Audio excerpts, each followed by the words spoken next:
Hey guys, Bethany here, BeFitDavis, all things life and fitness. So this is the very last video in my run series, and I have brought a special guest. I'm not a runner. This is my super non-running husband. Hence my Instagram name is be.fit.davis because I don't run. You run if somebody's chasing you. Yeah, maybe.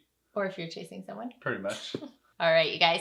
In this video, we're going to talk about racing tips and strategies that I've found that have worked for me and maybe John. Maybe. I've run one half marathon, but that's only because you forced me into it. That's true. It was my Mother's Day gift.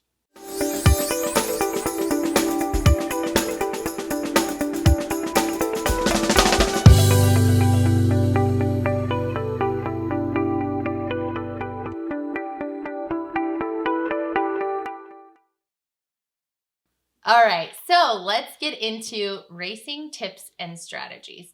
Do you want to start? Well, because I know so much about racing in my one race, I don't know anything about tips or tricks. I don't know. You ran your race very fast. Okay. I wasn't training for a marathon. Or was a half marathon, right? Yes. Where was it? In Santa Cruz? Or was it was the Capitola half. Okay. So I wasn't training for it, wasn't planning on it, but then Mother's Day was coming and I'm like, oh shoot, I haven't gotten her anything. So the night before I'm like, hey babe, I've been thinking about this for a long time. You know what I'll do? I'll run a half marathon with you for Mother's Day. So really. And it was like 4 weeks before the race. So he had 4 weeks to train and he did it. I did all right though, but I was training for others. I mean, I was working out, but not running. Yeah. So I had no strategy going into the race. I barely prepared, but how do you do it? Yeah, so I think like we talked in the last video, having a solid training program, whether you are creating it yourself or working with a coach, but training smart. So that's coming up with a plan, training probably a little longer than 4 weeks before the race. Yeah. I suggest usually for a half marathon, like 13 weeks, even longer is better to get that solid strength training base and then your base mileage in. Yeah. Yep. John did like 4 runs before his race. For one, I think the longest one was, I think we did a 10-mile run or a 7-mile run or 10 miles, something like that. But so I ran a little bit ahead of time and I was in decent shape, but oh man, I had I did a lot of things wrong. But did you poop your pants? No, I did not. That's good because I have before. Yeah. Wait, what? I've almost pooped my pants. Almost, before. Or you have? Because there's a big difference there between. We're just not going to talk about it. If any runners are watching, they're going to be able to relate to me. There's been some close calls. That's disgusting. All right. So set specific goals for your race. So I like to have kind of a pace plan. Going into it, obviously the goal is to negative split your run. What does negative split your run mean? So negative split is running the second half of the run faster than the first half. Okay. That's ideal. Is it okay to have a goal to just finish? Yes, 100%. Because that was pretty... Well, so I had 2 goals. 1 was to at least keep up with you for a while, and then 2 was to finish. So. And not walk. Yeah, not walk. Yeah. And you didn't. Yeah. Dude, this guy, he finished his, what was that, like an hour and 45 minutes? I don't remember. The pace was like 7:45, but I remember she's a terrible running partner. We get to mile 12. They're 13 miles, right? So we get to, 13.6 or 13.1. Okay, so we get to we get to 12 miles. So there's 1 mile left. And she's like, okay, see, I'm going to run this last one a little bit faster. So I'm like, oh, yeah, finally. So I slowed down and she took off. I think her last mile split was something like 6 minutes and 10 seconds or something. Yeah, that's ideal. Like you save your energy, you train smart so you can give it all you've got in the last run. No. And how did I finish? You like walk across the finish line. That's right. Like 10 feet before I stop and then I walk just to prove a point. All right. So I don't know what that point is. Don't listen to John's race strategies. Plan ahead, have a set mileage. So I like to set a pace. I like to have a pace that I start out with. And I like to maintain that, and then I'll have a couple miles where I pick up the pace, and then I like to finish strong. Okay, so pick a pace, but how do you keep that pace? Because every time I go run, I have no idea what my time is. I have no idea. So how do you pick a pace? You have a Garmin. I do not have a Garmin. So eventually you will get to where you can almost run and guess your pace, but having some form of running watch. You used to have that Map My Run app. Well, yeah, those more for listening to my DJ Tiesto music. Yeah, but you could watch that. So having a Garmin is super helpful. You can monitor your pace, having a running watch of some sort. So do you listen to your watch, or do you follow those people holding the signs? Not all races have pacers, so I like to follow my watch because it's not easy to stay with a pacer the whole time, and sometimes the pacers aren't always accurate. Oh, all right. Well, maybe I should be a pacer. Oh, you'd be really good at it. I didn't say what time, but I guarantee I could pace somebody. Yes, you could. On a 5K. For like a half a mile. On a 5K. How many miles is a 5K? 5 kilometers. How many miles? 3-ish. Good. That's right. 3.1. Yeah. See? All right. So let's get back to race strategies. So one thing would be plan ahead. That includes proper training, whether you're, again, working with a coach or training yourself. Now, before the race, plan ahead by looking at the weather. Boston. Oh my gosh, yeah. I tried to convince her. So Boston was like blizzard, snow, 30 degrees. It was like changing. It was like sunny, raining, snowing, sleet, wind. It was hard to prepare. Yeah, I had to actually go buy rain pants. It was terrible. Waterproof pants. Yeah. You and your mom were like, before the race, like, you don't have to run. We pretty much tried to talk her out of it because it was. Stay inside. It was like, I'm doing it. I came all the way here. We're doing it. So our run was perfect. It was like 60. So my run was like how many years 2014. Ago? Dang, long time ago. And I still remember it was probably like 60 degrees or 55 and perfect. Yeah. Right along the beach the whole time. Yeah. I wouldn't do it any other way. No. So plan ahead with your watching the weather, with your clothes. So I like to layer. I don't like to be cold. I would rather run my first mile bundled up and ditch clothes. So one thing I do before is I go to Goodwill or the local thrift store and I'll actually try to find a pair of those breakaway pants that like button up the sides. Those are ideal. So if you have those, keep them, wear them for a race because then you can just take them off a mile in when you're nice and warm and ditch them. I like to bring... So don't wear the Athleta stuff I got you for Christmas. No, I'm not going to ditch that. Yeah. Get things you don't care about, be able to ditch them, gloves, hat, all of that stuff. But I like to stay bundled. There are runners that stay in shorts and a tank top or shorts and a sports bra at the starting line, and they don't mind being cold. I like to be warm and bundled and then ditch layers as I go. So I don't know if you're going to talk about this or not, but how early do you get to the race? That is depending on the race.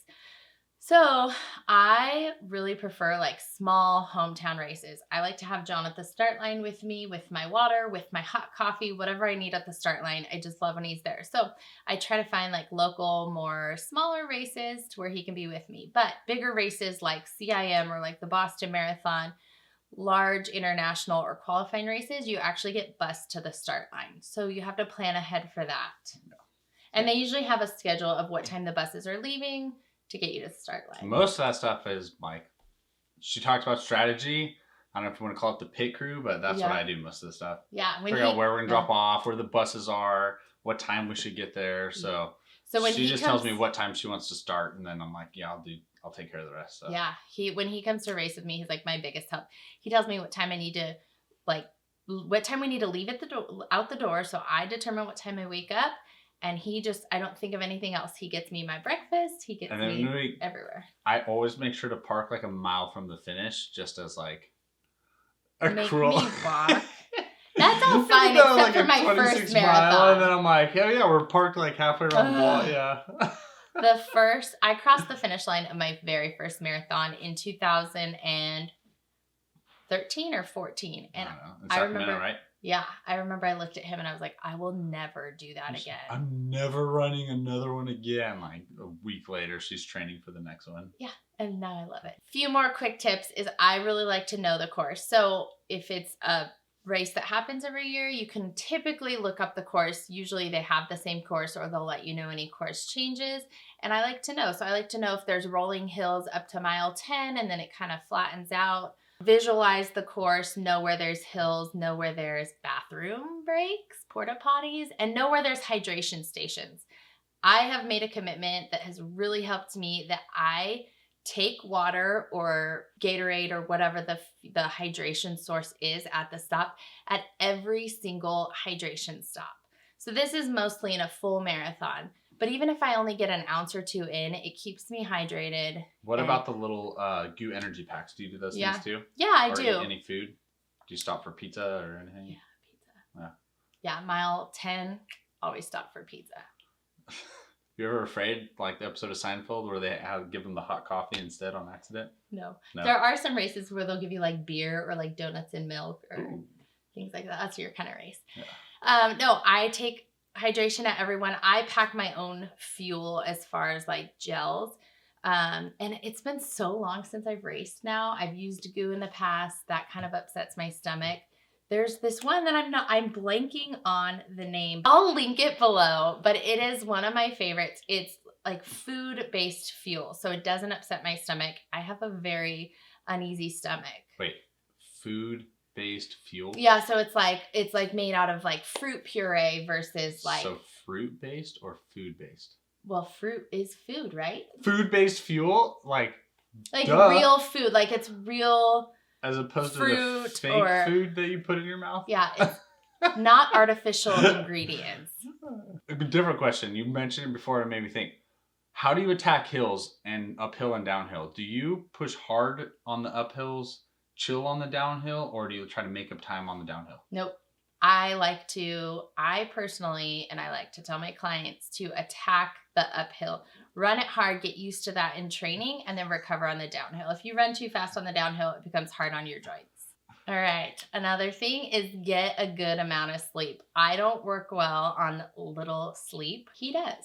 He can sleep 4 hours and he's good to go. And I need a solid 8 or 9 hours to even function. So usually before a race, I'm like, kind of got nerves going. I don't sleep very well. So I try to get like 6 or 7 hours of sleep in.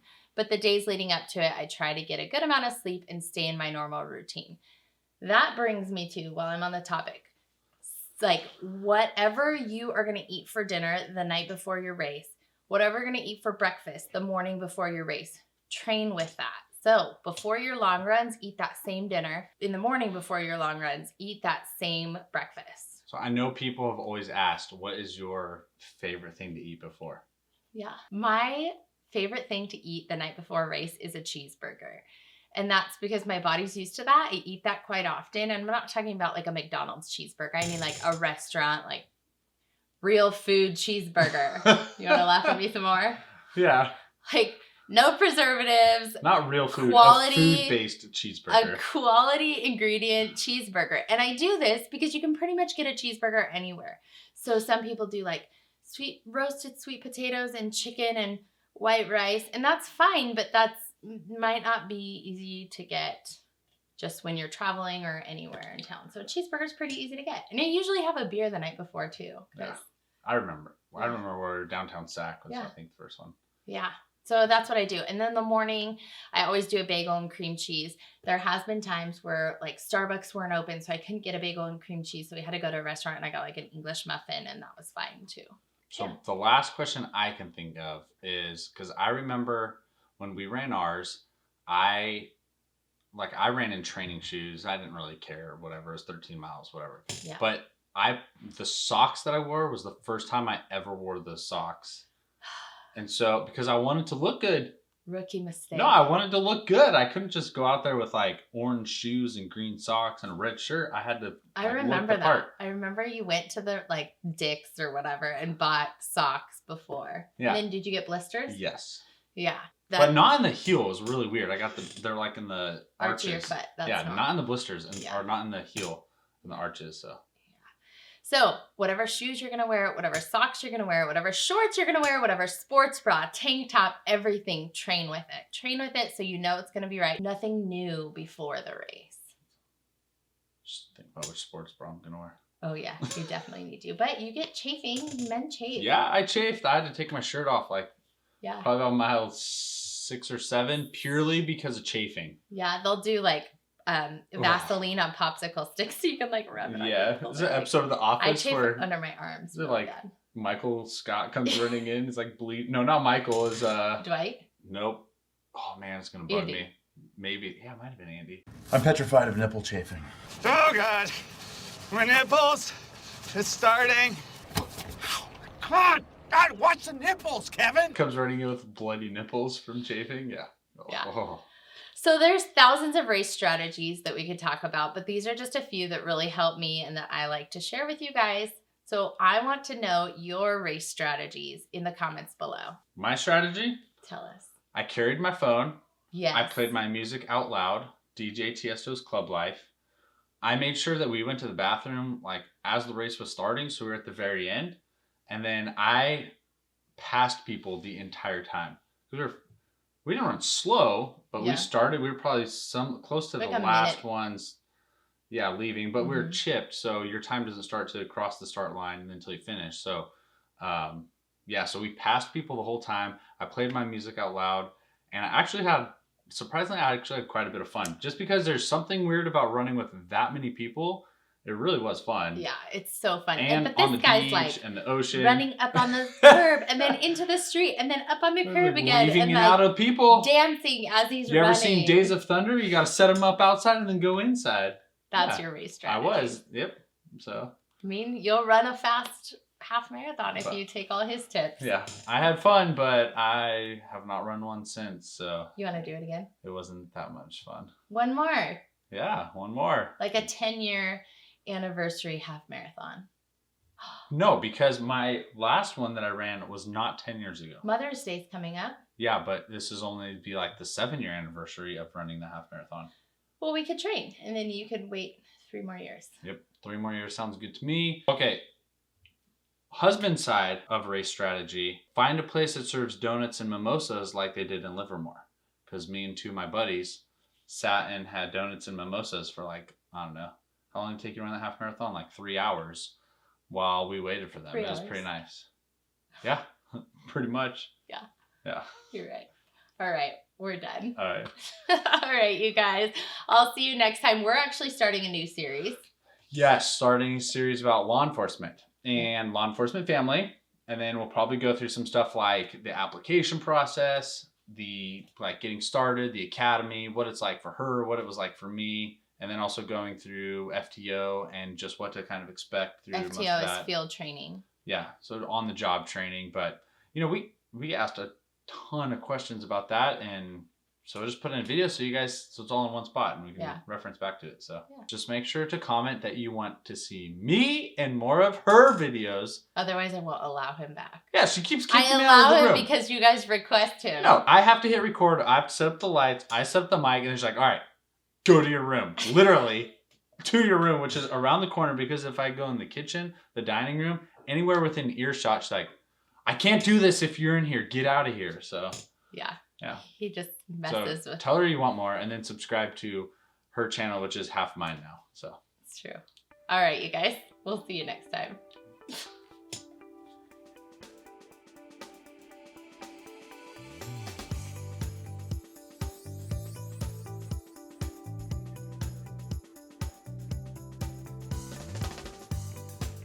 This is my favorite sign off. This is a little big off.